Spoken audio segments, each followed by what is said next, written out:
Welcome back guys. Nehru open യൂണിവേഴ്സിറ്റിയുടെ humanism and ലോജിക്കിലെ block 1 ഹ്യൂമനിസത്തിലെ യൂണിറ്റ് 2 കോൺസെപ്റ്റ്സ് എന്ന പാഠത്തിലാണ് നമ്മളുള്ളത്. So without any further ado let's get started.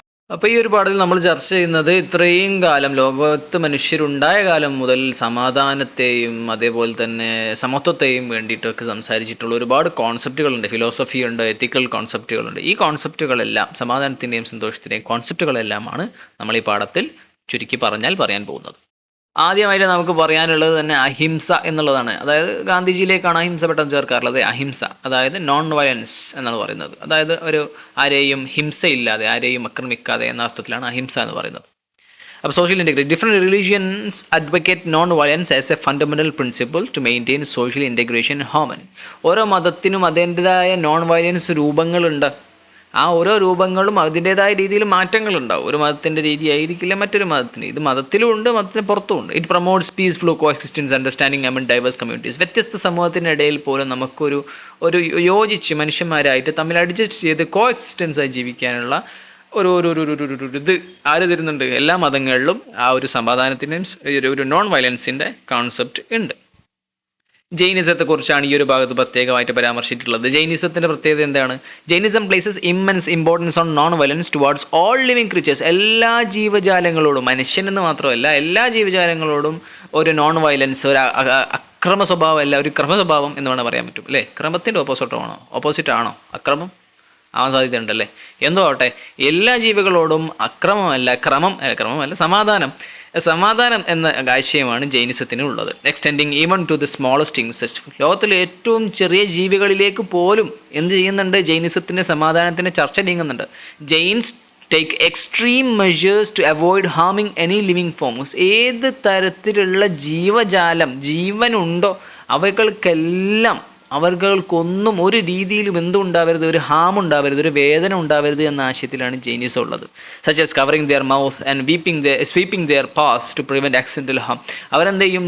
വായിലേക്ക് പ്രാണി കയറാതിരിക്കാൻ വേണ്ടിയിട്ട് അവർ ഹിജാബ് ധരിക്കാറുണ്ടായിരുന്നു. ജൈനമതക്കാർ ഹിജാബ് ധരിക്കാറുണ്ടായിരുന്നു. അതായത് അവർ ജസ്റ്റ് മുഖം കവർ ചെയ്യാറുണ്ടായിരുന്നു, മാസ്ക് ഇടാറുണ്ടായിരുന്നു. അതുപോലെ തന്നെ അവരെന്ത് ചെയ്യാറുണ്ടായിരുന്നു?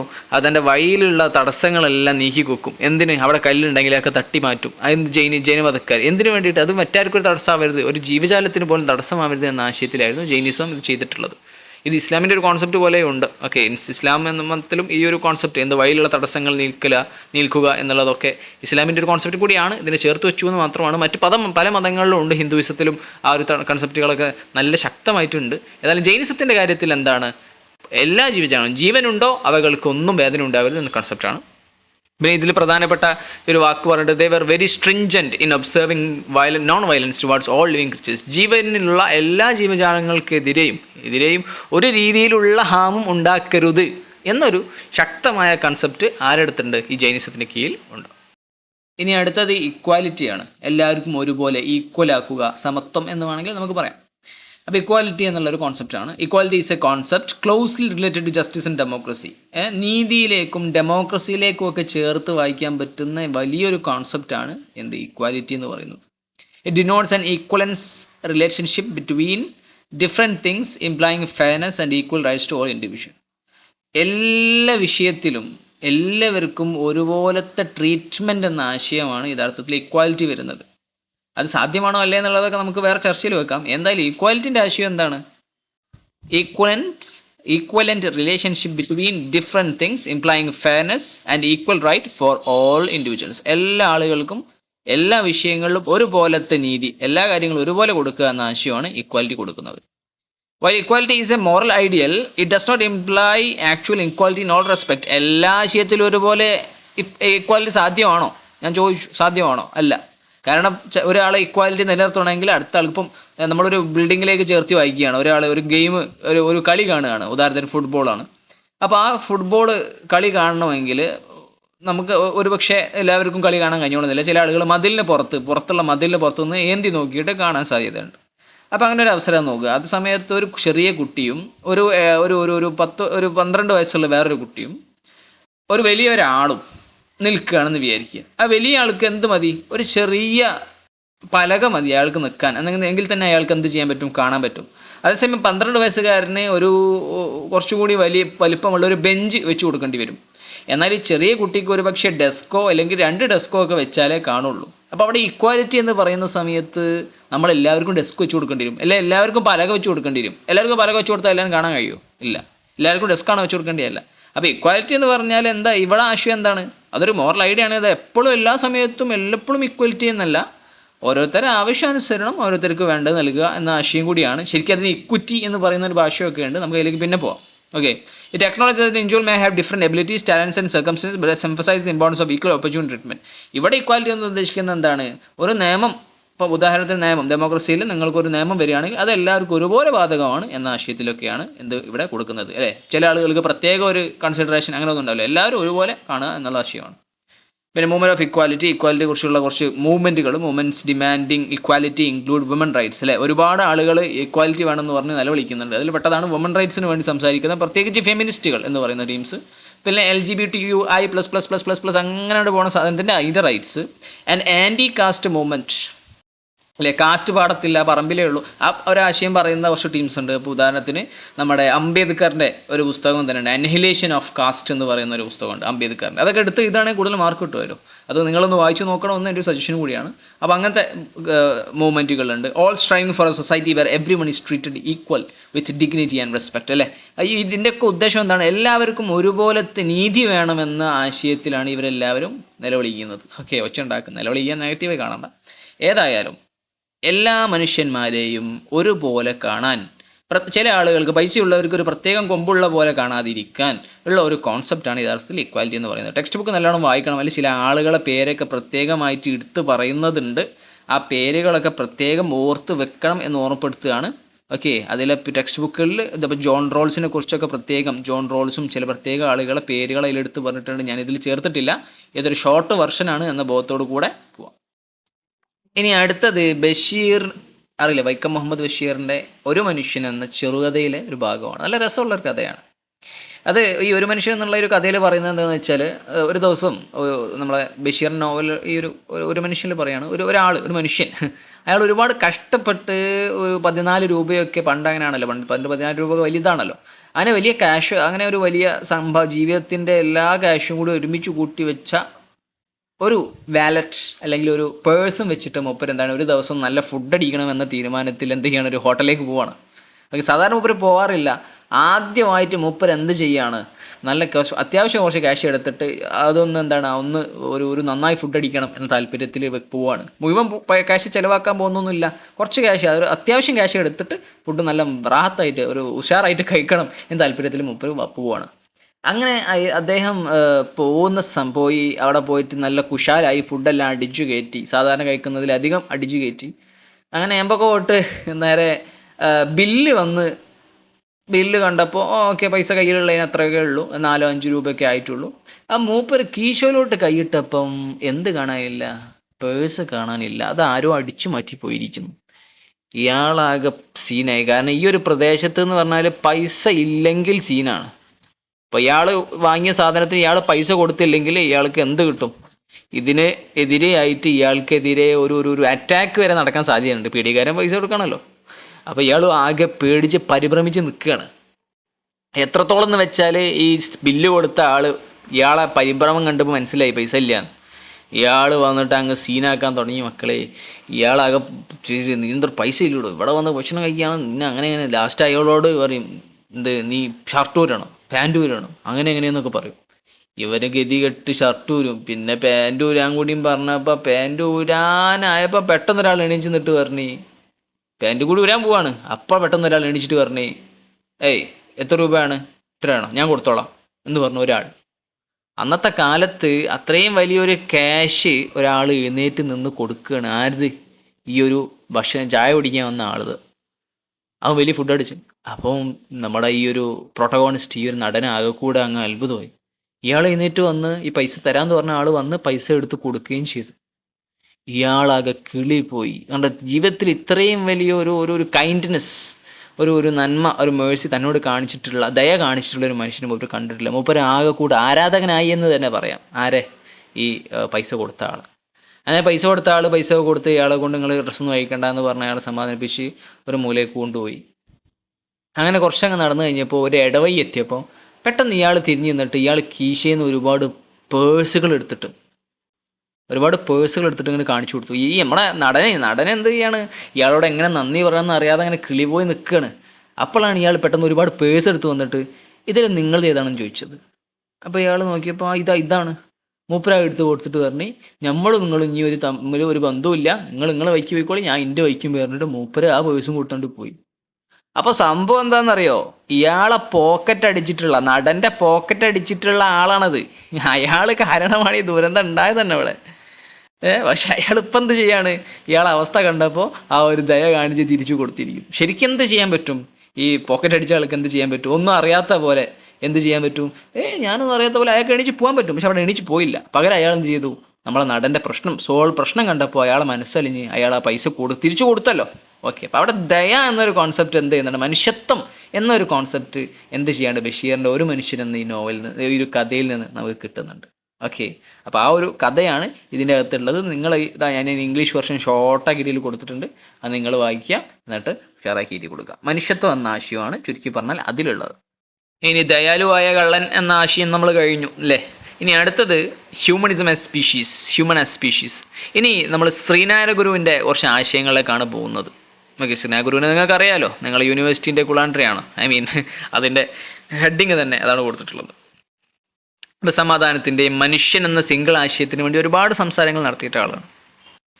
അപ്പോൾ ശ്രീനാരായണ ഗുരു മുന്നോട്ട് വെച്ചിട്ടുള്ള 2 കോൺസെപ്റ്റുകളിൽ നിന്ന് ഒന്നാണ് ജാതി നിർണയം, മറ്റൊന്ന് ജാതി ലക്ഷണം അല്ലേ. ഇത് കേൾക്കുമ്പോൾ തന്നെ മനസ്സിലാവും. ജാതി നിർണയം എന്ന് പറഞ്ഞാൽ ജാതി ഏതെന്ന് നിർണയിക്കലാണ്.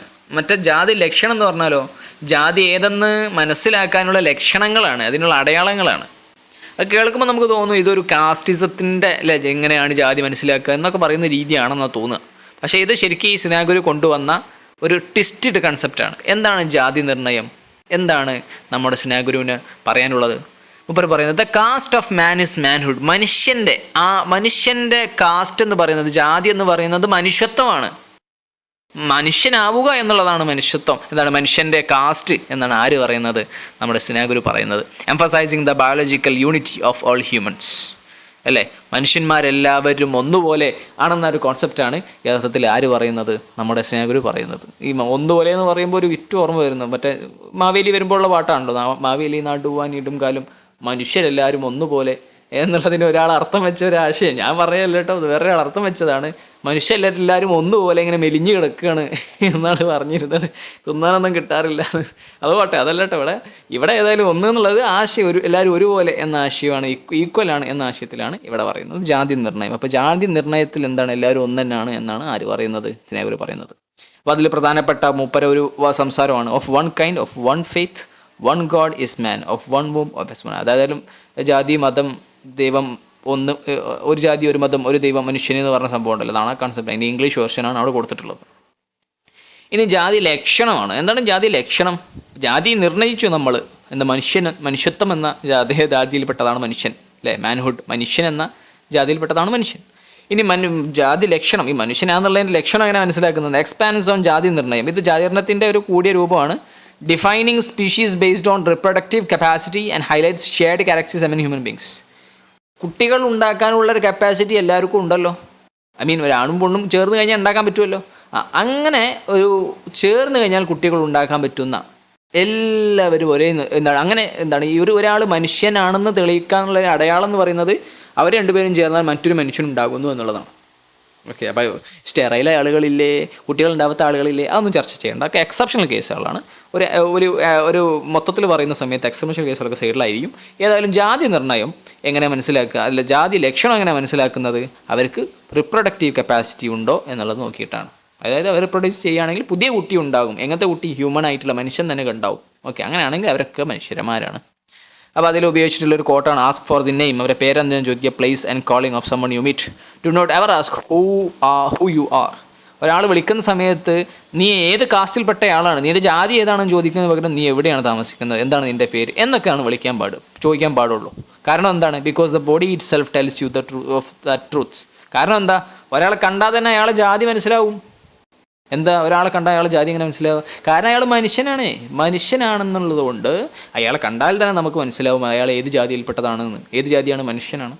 അതുകൊണ്ട് നിങ്ങൾ അത് ചോദിക്കാൻ നിൽക്കണ്ട. ഒരാളെ കണ്ടാൽ എന്ത് ചോദിച്ചാൽ മതി? പേരെന്താ, സ്ഥലം എന്താ എന്നൊക്കെ ചോദിച്ചു, സ്ഥലം എവിടെയാണ് എന്നൊക്കെ മാത്രമേ ചോദിക്കാൻ പാടൂ എന്നാണ് ആര് പറയുന്നത്? ശ്രീനാഗുരു പറയുന്നത്. ഇനി പ്രകൃതി പരിസ്ഥിതിയുമായി ബന്ധപ്പെട്ടിട്ട് ഗാന്ധിയും തോറവും ഒക്കെ പ്രധാനപ്പെട്ട് പറഞ്ഞിട്ടുള്ള വിഷയങ്ങളാണ്. ഇതിനെക്കുറിച്ച് നിങ്ങൾ നിർബന്ധമായിട്ട് ടെക്സ്റ്റ് ബുക്ക് ഒന്ന് ഓടിക്കളിക്കണം കേട്ടോ. എന്നാലേ ഇത് പൂർണ്ണമായിട്ട് നിങ്ങൾക്ക് എന്തേ ഉള്ളൂ, അവിടെ സ്റ്റോക്കിൽ നിൽക്കുള്ളൂ. ഒരുപാട് പേരുകളും എല്ലാം ഉണ്ട്. ഇതൊരു ഷോർട്ട് വേർഷനാണ്. അപ്പോൾ ഗാന്ധി's holistic view. Gandhi believed in a holistic view of humans as part of nature in interconnectedness with all living things. He emphasizes simple living logic, local production and the trusteeship of resources. ഗാന്ധിജിയുടെ ഒരു ശൈലി എന്ന് പറയുന്നത് അല്ലേ, ഗാന്ധിജി സ്വന്തമായിട്ട് എന്ത് ചെയ്യാറുണ്ടായിരുന്നു? നൂല് നെയ്തെടുക്കാറുണ്ടായിരുന്നു അല്ലേ, നൂല് നെയ്തെടുക്കാറുണ്ട്. ഇതൊരു നമുക്കൊന്നും അങ്ങനെ നമ്മളേന്ന് ആരെങ്കിലും ഇന്നത്തെ കാലത്ത് ആരെങ്കിലും അങ്ങനെ കണ്ടിട്ടുണ്ടോ? വളരെ റെയറായിട്ട് എവിടെയെങ്കിലുമൊക്കെ ഉണ്ടാവുന്നല്ലാതെ ഗാന്ധിയുടെ ഒരു ശൈലി കണ്ടില്ലേ, അതിന് സ്വന്തമായിട്ട്, അതായത് നമ്മൾക്ക് ആവശ്യമുള്ള സാധനം നമ്മൾ നാട്ടിൽ തന്നെ ഉണ്ടാക്കി നാട്ടിലുള്ള ആളുകളായിട്ട് ബന്ധം, ഈ ഒരു കോൺസെപ്റ്റാണ് യഥാർത്ഥത്തിൽ ഗാന്ധിക്ക് ഉണ്ടായിരുന്നത്. സിമ്പിൾ ലിവിങ് അല്ലേ. ആകെ ഈ മുസ്ലിമീങ്ങളൊക്കെ ഹജ്ജിന് പോകുന്ന സമയത്ത് 2 വസ്ത്രം എടുക്കും, അതുപോലത്തെ 2 വസ്ത്രം ഇട്ടിട്ടാണ് ഗാന്ധിജി ജീവിച്ചിരുന്നത്. ലോക്കൽ പ്രൊഡക്ഷൻ, നാട്ടിലുണ്ടായ സാധനങ്ങൾ, വസ്ത്രങ്ങൾ, ഭക്ഷണങ്ങൾ ഉപയോഗിക്കുകയാണ് മൂപ്പർ ചെയ്തിട്ടുള്ളത്. അപ്പോൾ നാട്ടിലുള്ള മനുഷ്യന്മാരുമായിട്ട് മിങ്കിൾ ചെയ്ത് ജീവിക്കുക എന്നൊരു സിമ്പിളായിട്ടുള്ള ഒരു കോൺസെപ്റ്റാണ് ഗാന്ധിക്ക് ഉണ്ടായിരുന്നത്. ഇനി Thoreau lived simply in nature and wrote about his observation believing that humans are part of nature not separate from it. Thoreau പറയുന്ന ഒരു കോൺസെപ്റ്റ് ഉണ്ട്. തോറോ പറയുന്നത് മനുഷ്യൻ എന്ന് പറയുന്നത് ഈ പ്രകൃതിയുടെ ഒരു ഭാഗം മാത്രമാണ്. മനുഷ്യൻ്റേതല്ല പ്രകൃതി, മനസ്സിലായോ? പ്രകൃതിയുടേതാണ് മനുഷ്യൻ എന്ന കോൺസെപ്റ്റാണ്. പ്രകൃതിയാണ് മെയിൻ. അതിൻ്റെ കീഴിൽ ഒരുപാട് ജീവജാലങ്ങളുണ്ട്. ആ ജീവജാലങ്ങളിൽപ്പെട്ട ഒന്ന് മാത്രമാണ് മനുഷ്യന് എന്നാണ് ആര് പറയുന്നത്? തോറോ പറയുന്നത്. He criticizes anthropocentric views and the exploitation of nature. Anthropocentric എന്ന് പറഞ്ഞാൽ മനുഷ്യനാണ് സെൻറ്റർ എന്ന കോൺസെപ്റ്റാണ്. മൂപ്പര് പറയുന്നത് എന്താണ്? തോറോ പറയുന്നത് മനുഷ്യനല്ല സെൻറ്റർ എന്ന് പറയുന്നത് പ്രകൃതിയാണ്. പ്രകൃതിയെ നമ്മൾ എക്സ്പ്ലോയിറ്റ് ചെയ്യുന്നത്, ചൂഷണം ചെയ്യുന്നത് ശരിയല്ല എന്ന് തോറോ അവിടെ പറയുന്നുണ്ട്. അതായത് മനുഷ്യനെല്ലാവരും പ്രകൃതിയുടെ ഭാഗം മാത്രമാണെന്നാണ് തോറോ അവിടെ പ്രത്യേകം പറയുന്നത്. പിന്നെ ഡീപ്പ് എക്കോളജി എന്ന് പറയുന്ന കോൺസെപ്റ്റ് ഉണ്ട്, self realisation. Deep ecology emphasises self realisation, a process of understanding oneself as interconnected with nature.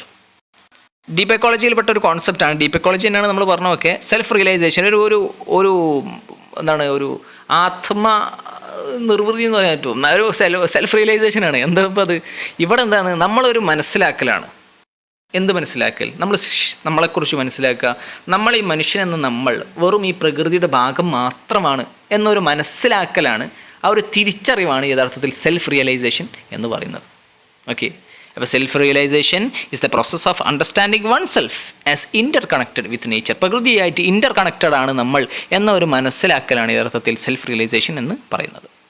It implies expanding one's sense to self to include all living forms, aiming for harmony and flourishing of all nature. അതായത് ഇതിൻ്റെ ആശയം എന്ന് പറയുന്നത് നമ്മൾ മാത്രമല്ല ബാക്കിയുള്ള ജീവജാലങ്ങൾക്കെല്ലാം. ഇപ്പം നമ്മുടെ ബഷീറിൻ്റെ നോവൽ എടുക്കുകയാണെങ്കിൽ ഭൂമിയുടെ അവകാശികൾ എന്നാണ് പറയുന്നത്. അതായത് ഭൂമിയുടെ അവകാശം വെറും മനുഷ്യന്മാർക്ക് മാത്രമല്ല എല്ലാ ജീവജാലങ്ങൾക്കും ഉണ്ട് എന്നൊരാശയത്തിലേക്ക് നമ്മളെ മനസ്സിനെ എത്തിക്കുന്ന ഒരു കോൺസെപ്റ്റാണ് എന്ത് യഥാർത്ഥത്തിൽ സെൽഫ് റിയലൈസേഷൻ എന്ന ഒരു കോൺസെപ്റ്റ്. അപ്പോൾ നിങ്ങൾക്ക് സംശയം ഉണ്ടാവും, എന്താ ഇപ്പോൾ ഡീപ്പ് എക്കോളജി എന്ന് പറയുന്നത് എന്താണ്, ബയോസെൻട്രിക് ഇക്വാലിറ്റി എന്ന് പറഞ്ഞാൽ എന്താണ്, ഇതൊക്കെ മനസ്സിലാക്കുക. അപ്പം ഡീപ്പ് എക്കോളജിൻ്റെ ആശയം എന്ന് പറയുന്നത് recognises that all organisms are equally part of an interrelated whole and assigns intrinsic value to all species independent of human interests. അതായത് മനുഷ്യന്മാർക്ക് ഉപയോഗമുണ്ടോ എന്ന് നോക്കിയിട്ടല്ല പ്രകൃതിയിലെ മറ്റ് ജീവജാലങ്ങൾക്ക് വാല്യൂ കൊടുക്കുന്നത്. മനുഷ്യനൊരു വാല്യൂ ഉണ്ട് എന്ന പോലെ ബാക്കിയുള്ളതിനെല്ലാം വാല്യൂ ഉണ്ട്. എല്ലാം ഒരു വലിയ ചിത്രത്തിൻ്റെ ഭാഗങ്ങൾ മാത്രമാണ്. എല്ലാത്തിനും അതിൻ്റേതായ വാല്യൂ ഉണ്ട്, അതിൻ്റേതായ ഇൻട്രിൻസിക് വാല്യൂ, അതിൻ്റേതായ വാല്യൂ തന്നെ അതിനുണ്ട് എന്ന ആശയം മനസ്സിലാക്കലിനെ കുറിച്ചാണ് യഥാർത്ഥത്തിൽ ഡീപ്പ് എക്കോളജി എന്ന് പറയുന്നത്. അതായത് ഡീപ്പ് എക്കോളജി എന്ന് പറഞ്ഞാലേ എല്ലാ വസ്തുക്കൾക്കും വാല്യൂ ഉണ്ട്, മനസ്സിലായോ? അത് ജീവനുള്ളതും ജീവനില്ലാത്തതും എല്ലാം അതിൽ പെടും. Okay, this challenge anthropocentric view of nature. അതായത് മനുഷ്യനാണ് സെൻറ്റർ എന്നുള്ള ആ ഒരു കോൺസെപ്റ്റിനെ പൂർണ്ണമായിട്ട് നിരാകരിക്കുന്ന ഒരു കോൺസെപ്റ്റാണ് എന്ത് ഡീപ്പ് എക്കോളജി എന്ന് പറയുന്നത്. ഇനി ബയോസെൻട്രിക് എക്കോളജി ഈക്വാലിറ്റി എന്ന് പറഞ്ഞാൽ എന്താണ്? Sense of biocentric equality is the recognition that all organisms and beings are equal members of an interrelated whole and therefore have equal intrinsic worth. ജീവജാലങ്ങൾക്കെല്ലാം ഒരേ നിയമം, ഒരേ വാല്യൂ കൊടുക്കുന്ന ഒരു കോൺസെപ്റ്റാണ് യഥാർത്ഥത്തിൽ ബയോസെൻട്രിക് ഇക്വാലിറ്റി എന്ന് പറയുന്നത്. ബയോ ജീവ, ജീവജാലങ്ങളെല്ലാം സെൻറ്ററാണ്, ജീവനുണ്ടോ അവർക്കെല്ലാം വാല്യൂ ഉണ്ട് എന്നൊരു കോൺസെപ്റ്റാണ് ബയോസെൻട്രിക് ഇക്വാലിറ്റി. എല്ലാവർക്കും ഒരു രസകരമായ ഒരു കോൺസെപ്റ്റ് ഉണ്ട് അതിന് പിന്നിൽ. ബയോസെൻട്രിക് മനസ്സിലായല്ലോ എന്താണ്, ജീവജാലങ്ങൾക്കിടയിൽ എല്ലാം സെയിം ഇക്വാലിറ്റി, അതായത് നിങ്ങളും ഒരു പട്ടിയും ഒരേ വാല്യൂ ആയിരിക്കും എന്നൊരു കോൺസെപ്റ്റാണ് യഥാർത്ഥത്തിൽ ബയോസെൻട്രിക് ഇക്വാലിറ്റീൻ്റെ ഒരർത്ഥം. കാരണം രണ്ട് ജീവനുണ്ടല്ലോ, ജീവനുള്ള രണ്ടെണ്ണത്തിന് വാല്യൂ ഉണ്ടല്ലോ, അപ്പോൾ രണ്ട് സെയിം വാല്യൂ ആയിരിക്കും. അതിന് എന്തിനാ ചിരിക്കുന്നതെന്ന് ചോദിക്കണ്ട, അതിന് ഒരുപാട് ചർച്ചകളുണ്ട്, നമുക്ക് ആ ചർച്ച ചെയ്യാനുള്ള ഒരു വേദി അല്ലാത്തതുകൊണ്ട് മാത്രം ചർച്ച ചെയ്യുന്നില്ല. ഇനി അടുത്തത് Inter dependence. Deep ecology emphasizes the interconnectedness of all life forms and the importance of maintaining ecological balance for a well-being of all species. Deep ecology പറയുന്നത് എല്ലാ ജീവജാലങ്ങൾക്കും ഒരുപോലത്തെ വാല്യൂ ഉണ്ട്, എല്ലാം ഇന്റർ കണക്റ്റഡ് ആണ്. അതായത് മനുഷ്യനില്ലെങ്കിൽ പട്ടിയില്ല, പട്ടിയില്ലെങ്കിൽ മനുഷ്യനില്ല, അതൊക്കെ ഒരു കണക്ഷൻ ഉണ്ട്. നമുക്കത് ഒരുപക്ഷെ പെട്ടെന്ന് കണ്ടോളന്നില്ല. ഇവളെല്ലാം കണക്ഷൻ ഉണ്ടെന്നും അവരെല്ലാവരും ഒരുമിച്ച് ജീവിച്ചാലേ എന്ത് സംഭവിക്കുള്ളൂ, നമ്മൾ ഈ ഒരു ലോകത്ത് ജീവിച്ചു മുന്നോട്ട് പോവുകയുള്ളൂ, നല്ലപോലെ ജീവിക്കാൻ സാധ്യമാവുകയുള്ളൂ എന്നൊരു കോൺസെപ്റ്റ് കൂടിയും ഡീപ്പ് എക്കോളജിയിലും ബയോസെൻട്രിക് ഇക്വാലിറ്റിയിലൊക്കെ ചേർത്ത് വായിക്കേണ്ടതാണ്. ചുരുക്കി പറഞ്ഞാൽ രണ്ട് സ്ഥലത്തും എന്താണ് ഇപ്പോൾ സംഭവം, ജീവജാലങ്ങളെല്ലാവരും ഒന്നുപോലെ എന്ന കോൺസെപ്റ്റാണ്. മനുഷ്യന്മാർ മാത്രമല്ല, ജീവജാലങ്ങളെല്ലാവരും ഒന്നുപോലെയാണ്.